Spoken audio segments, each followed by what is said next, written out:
Ashamaa qabunee maatii kaasuu nagaa keessanii faata'u nagaa jettanii maatii keenya nuti nagaa galata waaqeffaa ta'u sin akkam jirtu jajjabaatti jiruuf jireenya simbira maal fakkaatti nu bira hundi nagaadha galata waaqa simbiras nagaa akka tawaaqii abdii qabna akkam jirtu nuti jirra galata waaqayyo gaazuma nagaa jedhe.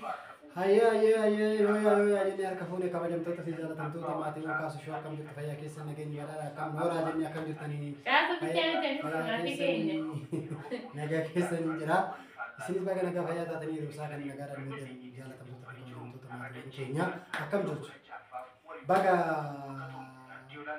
jala bultii ayyaana yookaan sooma qabaa Fasigaatiin illee isiniin ga'e jecha akkasuma immoo hordoftoota amantaa kiristaanaatiinis baga isiniin ga'e jecha akkasuma immoo jaalatamtoota fi kabajamtoota uummata keenya amantaa musliimaa hordoftan isinis guyyaa boruutti qabdannatti fakkaate isiniin illee nagaaf jaalalaan isiniin haa ga'u soomiin kan foon keenyaa kan lubbuu keenyaa hunda keenyaaf haa ta'u jecha kan biyya ormaa jirtanis kan biyya keessa jirtanis baga isiniin ga'e kiristaana musliimaa Pente Katolikii odoo jennee hunda keessanii baga isiniin ga'e akkam jirtanii fayyaa keessanii hunda nagaa keenya fayyaa keenya jiraan isin jira isin jira.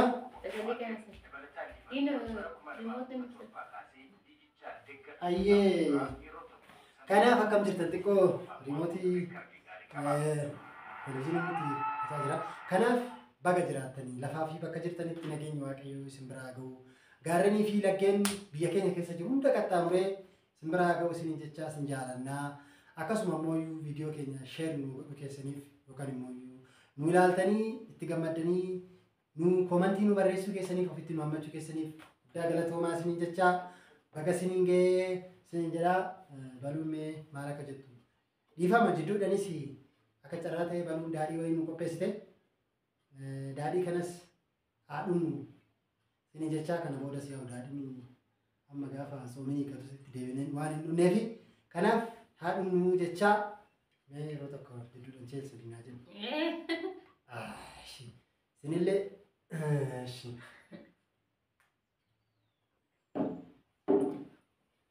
egaa kabajamtoota keenya hordoftoota amantaa kiristaanaa biyya keessas ta'ee biyya alaas jirtan baga isiniin ga'e sooma faasigaa yookiin sooma gooftaa keenya Iyyasuus Kiristoos sooma guddicha egaa baga geessanii isiniin jenna. Egaa soomni kun egaa sooma dhiifamaa kan araaraa kan tokkummaa walii galtee nuuf haa ta'u egaa waaqayyo gooftaan keenya nuuf haa godhu egaa sooma itti qalbii keenya jijjiirran itti gabii gallu nuuf haa godhu isiniin jenna. Kana taasifaan egaa waa'ee sooma ilaalchisee soomanni akka mana kiristaanaa mana amantaa keenya barsiisutti sooma torbatu jira soomni jechuudha. Egaa sooma keessaa torban keessaa kun sooma isa guddaadha sooma guddaa yookiin sooma tokkoffaa irratti kan argamudha. Egaa sooma kana kiristaana ta'e kan soomni hin jiru yoo daa'ima waggaa 5 gatta'een alatti egaa hundumtuu ni sooma jechuudha. Kanaaf nuti sarara viidiyoo kan qabannee dhufne waa'ee sooma ilaalchisee jechuudha.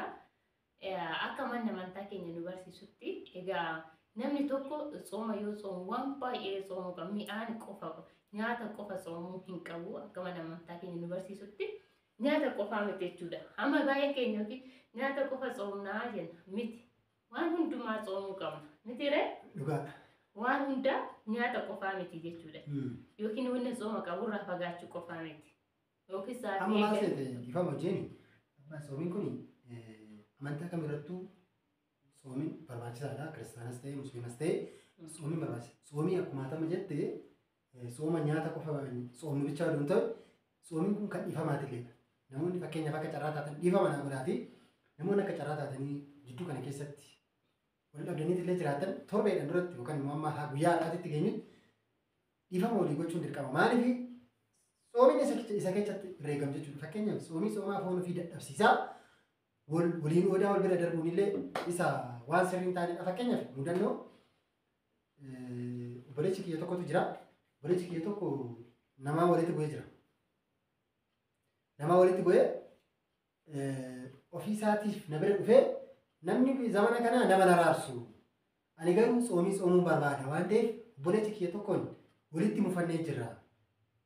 Beektimee dhiifaman jedhaan inni naa didu ani dhiifaman jedhaan been bira nageechinaa jedhe ofii isaati sunis beekadha waan ta'eef dhiifama naa godha obboleecha koo ani xoomiin xoomuu edaa ati sin xoomtaa dhiifama walii goona jennaan sunis beekadha waan ta'eef ishii bakka dhiifama jedhee dhiifama walii goona. Kanaaf amantaa kamirrattuyyuu xooma eega xoomte namni walitti bu'a sirriidha. Namni walitti bu'u jiru namni walitti bu'a kan faayidaa irratti walitti bu'a kan immoo hawwayitii irratti walitti bu'a kan waan badii wayitii wargeetti maa balleessi ta'uu jedhini maal si galche waan akkana waan tasaa jechuudha. Walitti bu'uun nama immoo seexana jidduu seenee jechuudha.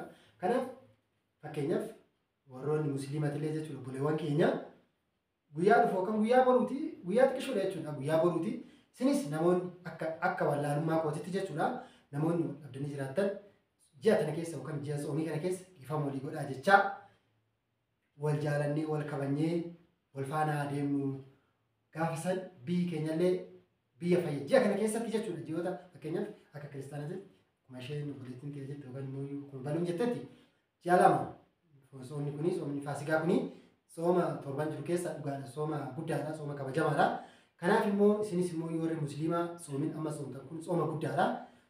Kanaaf sooma kana keessa waaqayyo keenya isinis amantaa qabdanii namni kamiyyuu amantaa ofiitiin amantaa qabu yoo waaqa ofii kadhate araarri biyya keenya biyya Itoophiyaa teenya tana keessatti bu'uu danda'a waan ta'eef ji'a kana keessa biyya araaraa biyya jaalalaa gochuu akka qabnu hundi keenyaayyuu adaraa isinii jechaa yaa'u dhiifama jidduudhaan illee baluun silaa nyaata wayii qopheessitee ka wajjin dhamdhamannu ta'a. Reefu qophaa'aa jira waan ta'eef isa sanii kan gisee qophaa'etti isin bulchuu dandeenya. Kanaaf immoo caalatti guyyaa hiikatiin hunda keenya nagaan nu qabsiisee waaqayyo nagaan nu eegsisu isin jecha. Kanaaf sinan jaaladhaa sinan kabajaa dhiifama jidduudhaan namatu dubbisaa waan ta'eef. Inde boy kan akka nyaata jechuudha nuti goonee jirra ani gooyetan jira jechuudha. Viidiyoo waraabne jalqaba waraabne jennee turre garuu kaasuun akka tasaa ta'e namaatu kubsatee hospitaala deemee ture.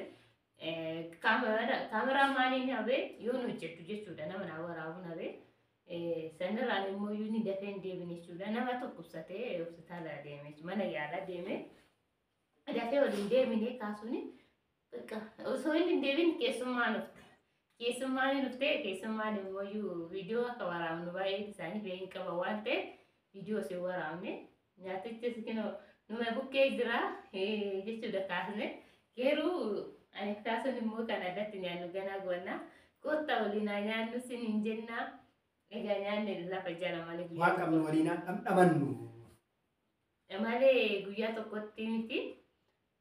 Kanaaf akkasii kaayidaa maatii keenya akkuma jenne kaasoomni kanarratti viidiyoon keenya sababa bu'annee kan dhufneef egaa nuti beennettis ta'ee wallaallettis yoo warri isin muufachiisne jiraate jechuudha viidiyoo irratti jecha keenya irratti namni dogongora hin jiru namni hin dogongoraa egaa yoo isin muufachiisne maqaa waaqayyootiin dhiifama nu godhaa soomii dhiifamaati waan ta'eef dhiifama sin gaafachuufne egaa gaba kootiin dhiifama siniin jira kiristaanii tokko gizee torba osoo hin ta'in gizee 77 dhiifama kan gaafatu.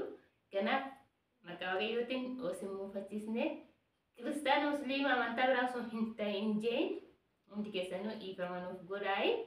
Egaa aniif kaasuun isa wal muufachiisne dhiifama gaa. Ani si bakki tolmu fachiifne biyya arabaan deema bakka jetti sanitti tolmu fachiisne ture yaa ugaa malaan dubartiin akkuma harmi ishee irraa qalbii irraa akkuma jedha sanii bakkuma sanii fi gootaan suni akkuma dura sanii jedhe boojii wayii yookaan soogidda wayiitti jira biyya sanii.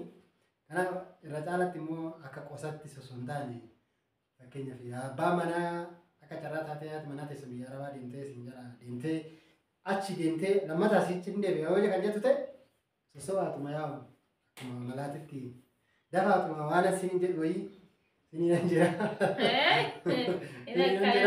Suuteedhaatuma shawwadaa shi suuteedhaatuma shawwadaa dhiiraay suuteedhaatuma shawwadaa yaa'u keessattuu achitti dadhabdee dhufti waan ta'eef yoo isheen rafte suuteedhaatuma shawwadaa. Kanaaf siniin jira waraabulaa deemanaa sinan jaaladhaa guddaa galatoomaa yaa waliin haasofna yeroo kamiyyuu. Kanaaf sin jaalannaa Soomiin kan nagaa kan foon keenya walitti waaqayyo Ibamu walitti gaafa inni laalaafsu. barate. Warra xixiqqaaree hojii jiraatu. Kanaaf yani jechuun namallee mufachiisu namni illee natti mufatee beeku akka carraa ta'ee namni yooni dubbadhu keessatti waan dogongoraa wayii dubbadhee illee jiraadha. Ijaaf qalbii irraa naan bisaa isin jira dhiifama guddaa isin gaafadha. Horaa bulaa deebanaa isinan jaaladha. Kottaa kanas haa'uun Daadhii hojii. kanas haadhunnu. Egaa farsoo miti wanna alkoolii qabu miti jechuudha. Dammarraa hojjetama. Birzii jedhama.